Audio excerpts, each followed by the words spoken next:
تو ماں باپ کی خدمت انسان کر ہی نہیں سکتا تو پھر کیا کرے؟ عرض کرے اللہ میں تو خدمت نہیں کر سکتا، تو ان کے اوپر رحم فرما دے۔ ماں باپ کے لیے دعا کرے۔ علماء نے یہاں بیان فرمایا ماں کافر ہو تو پھر بھی دعا کرے، باپ کافر ہو تو پھر بھی دعا کرے، مومن ہو تو پھر بھی دعا کرے، گناہگار ہو پھر بھی دعا کرے، نیکوکار ہو پھر بھی دعا کرے، دعا نہ چھوڑے۔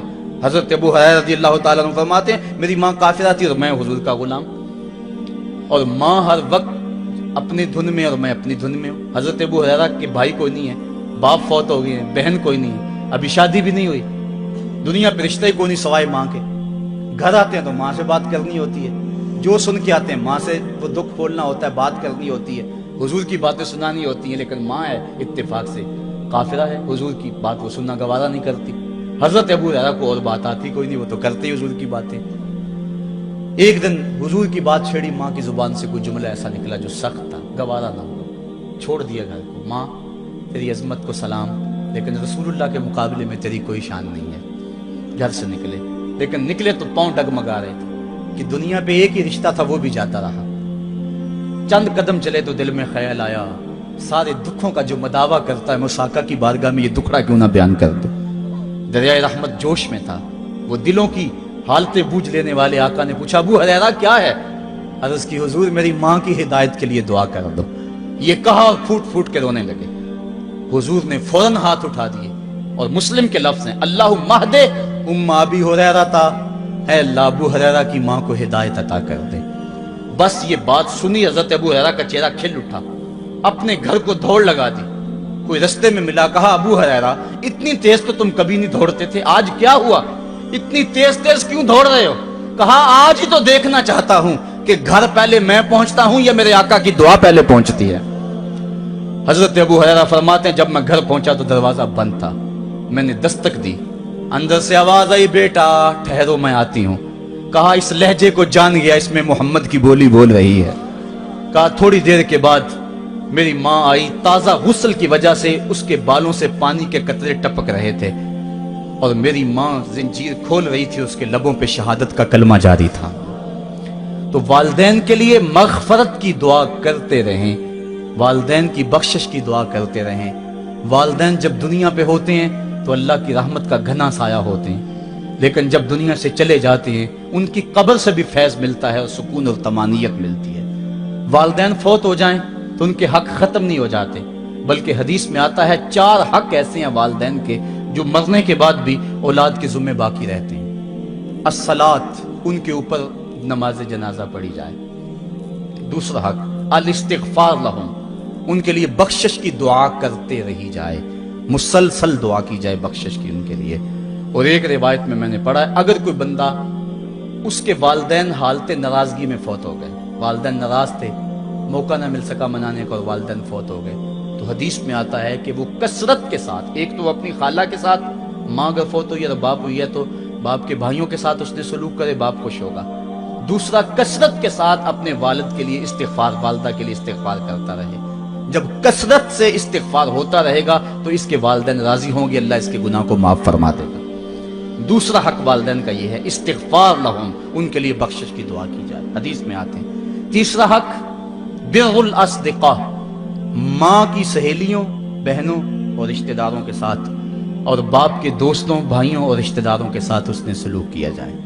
اور چوتھا حق انجاز الوعد، وعدوں کو پورا کرنا، یعنی ماں نے یا باپ نے جو وعدے کیے ہوئے تھے، مسجد سے کوئی وعدہ تھا، مدرسے سے وعدہ تھا، کسی فلاحی تنظیم سے وعدہ تھا، کسی غریب سے اعانت کا وعدہ تھا، یا ان کا معمول تھا اعانت کرنے کا، تو جو ان کے معمولات ہیں اچھائی کے ان کو جاری رکھا جائے اور اس سلسلے کو باقی رکھا جائے۔ تو یہ 4 حق ایسے ہیں جو والدین کے مرنے کے بعد بھی اولاد کے ذمے باقی رہتے ہیں۔ والدین اللہ کی بہت بڑی نعمت ہیں، جب یہ سایہ سر سے اٹھ جاتا ہے تو پھر پتہ چلتا ہے کتنا گھنا سایہ تھا۔ صاحبو، جن کے والدین زندہ ہیں وہ ان کی زندگی کو غنیمت سمجھیں، اور جن کے والدین کا گھنا سایہ ان کے سر سے اٹھ گیا ہے وہ ان کے لیے استغفار اور کثرت دعا سے ان کی رضا حاصل کرنے کی کوشش کریں۔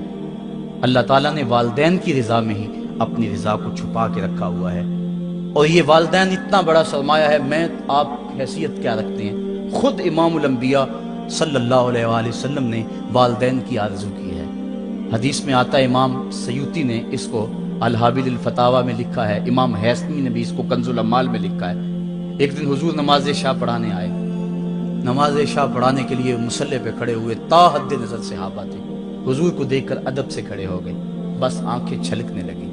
پھر حضور نے روتے روتے کہا، لو ادرکت والدی او احدہما، کاش آج میرے ماں باپ زندہ ہوتے یا ان میں سے کوئی ایک ہی زندہ ہوتا۔ انسان نے دکھوں کی زندگی گزاری ہو، بعد میں اللہ خوشحالیاں دے دے تو انسان آرزو کرتا ہے کہ کاش آج میرے ماں باپ زندہ ہوتے، میرے دکھوں بڑا دور دیکھا تھا، آج سر پہ عزتوں کی سجی ہوئی دستار بھی دیکھتے، میری غربت دیکھی تھی، دولت کی ریل پیل بھی دیکھتے، میرے گھر میں پریشانیاں دیکھی تھی، میرے گھر کے آنگن میں محبتوں کے کھلے ہوئے گلاب بھی دیکھتے۔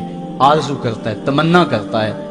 اللہ کے حبیب صلی اللہ علیہ وسلم کے والد اس وقت انتقال کر گئے تھے جب حضور شکم مادر میں تھے، والدہ اس وقت انتقال کر گئی جب عمر 6 سال تھی۔ ابوا کی ریت کے ٹیلے ہیں، مدینہ المنورہ سے واپسی ہے، حضرت آمنہ، حضرت ام ایمن اور حضور، 3 نفوس پہ مشتمل یہ قافلہ ہے، 2 اونٹ ہیں۔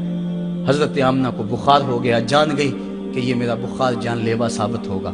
ام ایمن کو بلایا، حضور کا ہاتھ پکڑ کے ان کے ہاتھ میں دیتے ہوئے کہا، ام ایمن میرے اس بیٹے کو بحفاظت امیر قریش عبد المطلب تک پہنچا دینا۔ اور پھر اپنے بیٹے کو پاس بٹھایا، سر پہ ہاتھ رکھا، پیار کرنا چاہا اور کوئی باتیں کرنا چاہیں، لیکن ضبط کے سارے پیمانے ٹوٹ گئے، آنکھوں سے آنسو نکلنے لگے۔ بیوہ ماں نے جب اپنے در یتیم کے سر پہ ہاتھ رکھا تو پھر عرب کی ریت کے ذرے بھی رونے لگے۔ سیدہ آمنہ نے روتے ہوئے چند جملے کہے جو ابن حشام نے محفوظ کیے، کہا بیٹا ہر نئی چیز نے پرانی ہو جانا ہے اور ہر باقی نے فنا ہو جانا ہے، میں بھی جا رہی ہوں، وہ ذکری باک، لیکن میرا ذکر نہیں مٹے گا، وہ ولد تو تہرا، اس لیے کہ تیرے جیسا پاکیزہ بیٹا چھوڑ کے جا رہی۔ جن ماؤں کے بیٹے اتنے اچھے ہوں ان ماؤں کا تذکرہ نہیں مٹا کرتا۔ یہ جملے کہے، اس کے بعد حضرت آمنہ نے آنکھیں بند کر لیں۔ حضور علیہ الصلوۃ والسلام اپنی ماں کے جسد پہ پھوٹ پھوٹ کے روئے، ریت کے ٹیلے میں ماں کی تدفین کی، اوپر مٹی انڈھیل دی، آنسوں کا چھڑکاؤ کیا۔ آج ہو بھی کیا سکتا تھا، مدینہ تو رسول میں حضور کی والدہ فوت ہوتی تو آقا کریم کے لیے، ماں کے لیے کتنے صحابہ جنازے میں آتے، کتنے لوگوں کا ہجوم ہوتا، جنت سے فرشتے بھی پھول لے کر آتے، لیکن آج نہ کوئی جنازے میں شامل ہے۔ وہ کیا کسی نے کہا تجھے کن پھولوں سے ہم کفن دیں، تو جدا ہی ایسے موسموں میں ہوا جب درختوں کے ہاتھ پھولوں سے خالی تھے۔ حضور آنسوؤں کا چھڑکاؤ کیا اور ام ایمن کے ساتھ چمٹ کے بیٹھ گئے، اور حضرت ام ایمن نے جناب عبد المطلب تک پہنچایا، اور 8 سال کی عمر تھی کہ عبد المطلب رضی اللہ تعالیٰ عنہ کا بھی انتقال ہو گیا۔ ابن حشام نے لکھا ہے جب امیر قریش کا جنازہ اٹھا تو پورا مکہ امڈ آیا، اور ایک بچہ تھا جس کی عمر 8 سال ہوگی، وہ کبھی اس دیوار سے لگ کے روتا تھا، کبھی اس دیوار کے ساتھ لگ کے روتا تھا۔ پھر شاب ابی طالب کی سختیاں بھی جھیلی، عام الحزن کا غم بھی کاٹا، طائف کے بازاروں میں پتھر بھی کھائے، پتے کھا کھا کے بھی گزر اوقات ہوا، مکے کے بازاروں میں اوجریاں بھی ڈالی جاتی رہیں، کھدے ہوئے گڑوں کا سامنا بھی کیا، بچھے ہوئے کانٹوں سے بھی گزرنا پڑا۔ لیکن آج وہ وقت ہے کہ اللہ نے حکم صادر کر دیا، پتھر مارنے والے سن لیں، کانٹے بچھانے والے سن لیں، راہ میں گڑے کھودنے والے سن لیں، میرے نبی کی آواز سے اب تو آواز بھی اونچی نہ ہونے پائے۔ عمر کا سرمایہ ضائع کر دوں گا، تمہارے نامہ اعمال میں ایک نیکی بھی نہیں رہے گی۔ اگر نبی سے ملنا چاہتے ہو ڈائریکٹ نہ آ جاؤ، پہلے گھر جاؤ، پھر کوئی چیز لو، پھر بازار جاؤ، کوئی فقیر ڈھونڈو، اس کو صدقہ کرو، پھر میرے نبی کی چوکھٹ پہ آؤ، تمہیں پتا چلے کس چوکھٹ پہ آ رہے ہیں۔ ادب کے ضابطے سکھائے، خبردار نبی کے دروازے پہ اونچی آوازیں نہ لگانا، بلکہ نبی کی چوکھٹ پہ آ کے بیٹھ جاؤ، نبی اپنی مرضی سے آئے تو اپنے دل کی حاجت کہہ لو۔ قرآن اتر چکا ہے، ادب کی آیتیں نازل ہو چکی ہیں، آقا کریم گھر سے نکلے، صحابہ ادب سے کھڑے ہو گئے، حضور کی نظر پیچھے پلٹ کے 6 سال کی عمر میں ابوا کی ریت کے ٹیلوں میں گردش کرنے لگی، اور پھر آقا نے روتے روتے فرمایا کاش آج میری ماں زندہ ہوتی اور میں لوگوں کو نماز عشاء پڑھا رہا ہوتا اور اس میں سورہ فاتحہ کی تلاوت کر رہا ہوتا، پھر میری ماں کو میرے ساتھ کوئی کام یاد آ جاتا، میری ماں دروازے کی چلمن کو سرکا کے کہتی ابنی محمد